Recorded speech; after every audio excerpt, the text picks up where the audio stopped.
यूं ही कोई नहीं मिल्खा सिंह बन जाता। मिल्खा सिंह नहीं रहे। दौड़ वाली ट्रैक पर वो कभी परास्त नहीं हुए, लेकिन जिंदगी ट्रैक से फिसल गई। इस रेस में मौत को वो मात नहीं दे पाए। आज हम मिल्खा सिंह को याद कर रहे हैं, उनके संघर्ष, उनकी सफलता को याद कर रहे हैं। कोरोना से भी वो पूरी ताकत से लड़े, लेकिन मौत को हमेशा के लिए कौन टाल पाया है। 91 साल की उम्र में मिल्खा सिंह का निधन हो गया।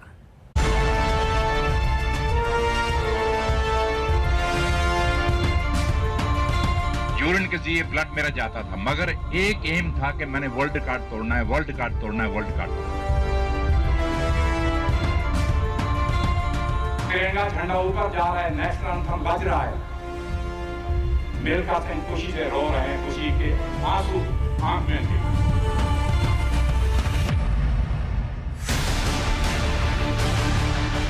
थम गई वो रफ्तार जिस पर हिंदुस्तान नाज करता था। ठहर गई वो यात्रा जिसमें मील के तमाम पत्थर थे। खत्म हो गई गुर्बत से बुलंदियों तक पहुंचने की कहानी। मैं आपको बताना चाहता हूं कि मैं एक बहुत छोटी सी फैमिली को बिलोंग करता हूं। हम टोटल बच्चे जो हुआ करते थे माँ बाप के, वो 15 बच्चे पैदा किए उन्होंने। 15 में से करीबन कोई 5-7 बच्चों की पहले डेथ हो गई और 8 हम बचे। और मेरे माँ बाप जो थे वो हल चलाया करते थे, ज़मीन थी थोड़ी सी, वो हल चला के और अपना गुजारा करते थे। जिंदा दिली से भरा एक जिंदगी नामा भी खामोश हो गया। Go down in history, taking part of the German Karl Kaufmann and the American Otis Davis. संघर्ष की वो दास्तां भी आज मुकाम पर पहुंच गई।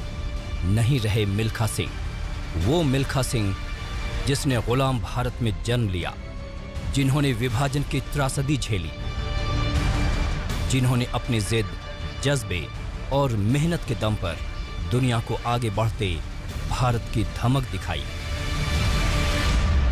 पूरी दुनिया में अनेकों रिकॉर्ड बनाए थे, बहुत सारे गोल्ड मेडल्स जीते थे। यहाँ पर आप देख सकते हैं कि चंडीगढ़ पुलिस ने भी उनके अंतिम संस्कार के लिए पूरी तैयारियां की हैं। उनको स्टेट ऑनर के साथ श्रद्धांजलि दी जाएगी। और यहाँ पर आप देखिए कि चारों तरफ बैरिकेडिंग कर दी गई है। प्रधानमंत्री से लेकर राष्ट्रपति, बॉलीवुड, खेल जगत, राजनीतिक दल, बहुत जगह से लगातार उनको श्रद्धांजलि दी जा रही है। सोशल मीडिया पर जमकर लोग जो है मिल्खा सिंह को याद कर रहे हैं। कौन भूल सकता है 1960 के रोम ओलंपिक की वो रेस, जब दुनिया का परिचय चीते की रफ्तार वाले एक धावक से हुआ। कौन भूल सकता है पाकिस्तान की जमीन पर दिल जीतने वाली वो उड़ान, जिसने अयूब खान को इस धुरंधर धावक का सम्मान करने पर, जिनके नायक मिल्खा सिंह रहे। ऐसे कई मौके, ऐसे कई लम्हे भारत माँ के इस सपूत ने देश को दिए, जब गर्व से पूरे मुल्क का सिर ऊंचा हो गया। आज चीते की तरह दौड़ते हुए कदम ठहर गए हैं। फ्लाइंग सिख की उड़ान थम गई है। चंडीगढ़ की पीजीआई अस्पताल में मिल्खा सिंह ने 18 जून की रात जिंदगी की ट्रैक को अलविदा कह दिया। 20 मई को मिल्खा सिंह और उनकी पत्नी दोनों कोरोना की चपेट में आए थे। 30 मई को मिल्खा सिंह अस्पताल से घर आ गए। 3 जून को तबीयत बिगड़ी तो उन्हें दोबारा अस्पताल में भर्ती कराना पड़ा। 13 जून को पत्नी निर्मल दुनिया छोड़ गई और 18 जून को मिल्खा भी नहीं रहे। एक जमाना था जब मिल्खा को चंडीगढ़ से चिढ़ थी। वो दिल्ली में नौकरी करते थे, रोजाना कार से दिल्ली चंडीगढ़ आया करते थे। वही चंडीगढ़ बाद में उनकी जिंदगी का अटूट हिस्सा बन गया और ये कोठी नंबर 725 उनका पता। इस पते पर चंडीगढ़ ही नहीं, पूरे देश को नाज रहा है। आज ये बंगला बेगाना हो गया है, क्योंकि बंगले के सरदार ने दुनिया ही बदल दी। अब ये इस मुल्क की जिम्मेदारी है कि वो सरदार मिल्खा सिंह के सपने को साकार करे। ये दुनिया छोड़ने से पहले मेरी ख्वाहिश है कि कोई ना कोई ऐसा हिंदुस्तानी यहीं से उठना चाहिए, चाहे लड़का हो या लड़की हो, वो आगे बढ़ के जो मेरा सपना था, जो मैं पूरा नहीं कर पाया, उसको पूरा करे, देश के लिए गोल्ड मेडल ले और हमारा तिरंगा झंडा जिसके लिए कि लोगों ने जानें कुर्बान कर दी, वो जाके ओलंपिक खेलों के अंदर लहराए। मिल्खा सिंह जैसे सपूत कभी मरा नहीं करते। उनकी देह जरूर दिवंगत हो जाती है, लेकिन उनकी जिंदगी संदेश मशाल बनकर रोशनी दिखाते रहते हैं। मिल्खा सिंह जिस विरासत को अपने पीछे छोड़ गए हैं, उन्हें समृद्ध करना ही उनके प्रति सच्ची श्रद्धांजलि होगी। सत्येंद्र चौहान, चंडीगढ़, आज तक। मिल्खा सिंह के लिए जिंदगी में कुछ भी आसान नहीं रहा। उनकी जीवन यात्रा पर फिल्म बनी भाग मिल्खा भाग। मिल्खा सिंह खुद लोकेशन पर गए और डायरेक्टोरियल टीम से एक एक डिटेल्स पर बातचीत की। तब भी मिल्खा सिंह ने यही कहा कि जिंदगी में कुछ हासिल करना हो तो इरादा बुलंद होना। लेकिन मिल्खा ने भी दिखा दिया कि मेहनत से मुकद्दर का सिकंदर कैसे बना जाता है।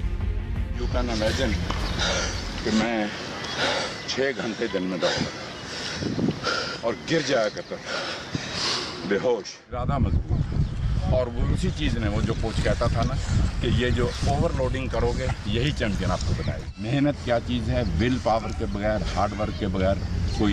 फिल्म में किसी भी तरह की भूल चूक न रह जाए, इसलिए निर्माताओं ने खुद मिल्खा को स्क्रिप्टिंग से लेकर शूटिंग तक हर पहलू में शामिल रखा। और जब मिल्खा सेट पर आए तो उनका उत्साह देखने लायक था। मैं तेरे से तेज भाग सकता हूं। 80-81, बट अब भी जिंदगी में मिल्खा ने सिर्फ भागना सीखा था। वो ताउम्र भागते रहे, कभी अपनी मिट्टी से, कभी अपने आंगन से, कभी अपने अतीत से, लेकिन वो हालात से कभी नहीं भागे। डटे, लड़े, दौड़े और जीते।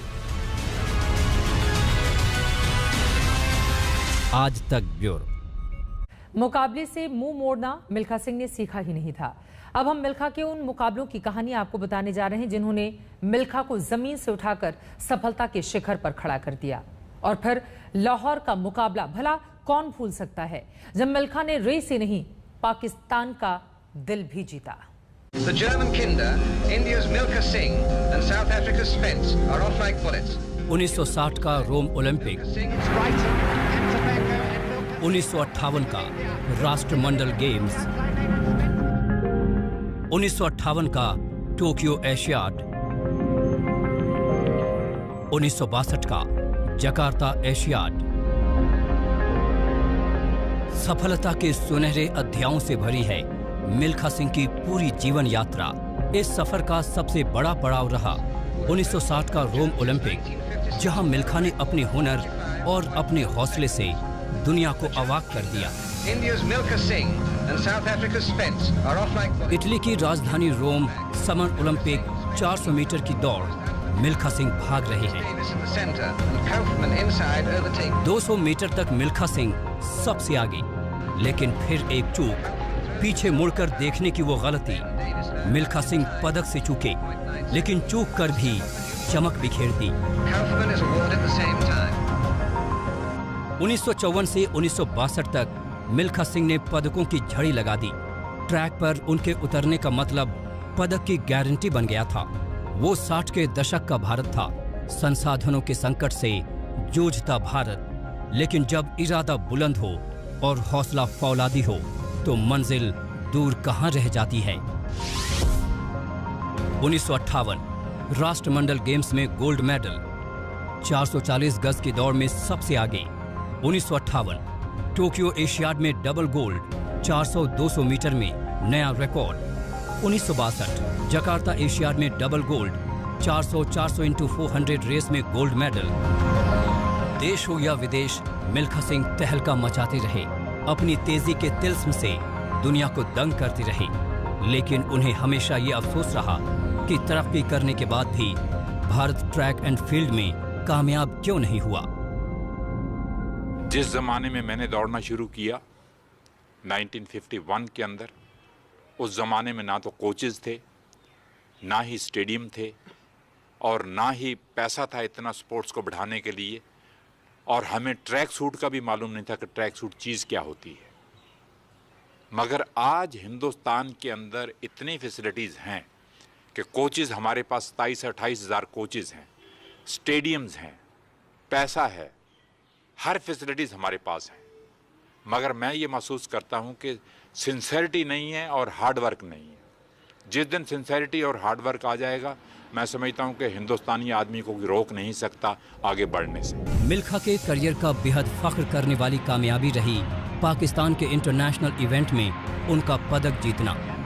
इस दौर से एक यादगार कहानी जुड़ी है। मिल्खा पाकिस्तान नहीं जाना चाहते थे, विभाजन के दर्द का सामना नहीं करना चाहते थे, लेकिन पंडित नेहरू की इच्छा कुछ और थी। मिल्खा पाकिस्तान गए और फिर लाहौर की इस रेस में अपना लोहा मनवाया। 0.4 seconds. मिल्खा सिंह ने पाकिस्तानी धावक अब्दुल खालिक को धो डाला। मिल्खा की तेजी देखकर लाहौर के उस स्टेडियम में बैठे पाकिस्तानियों को सांप सूंघ गया था। तब पाकिस्तानी राष्ट्रपति अयूब खान खुद को ये कहने से रोक नहीं पाए कि आप दौड़े नहीं, उड़े। पाकिस्तान की ये जीत मिल्खा सिंह के दिल में हमेशा दर्ज रही। एक इंटरव्यू में मिल्खा ने इस रेस के बारे में विस्तार से बताया।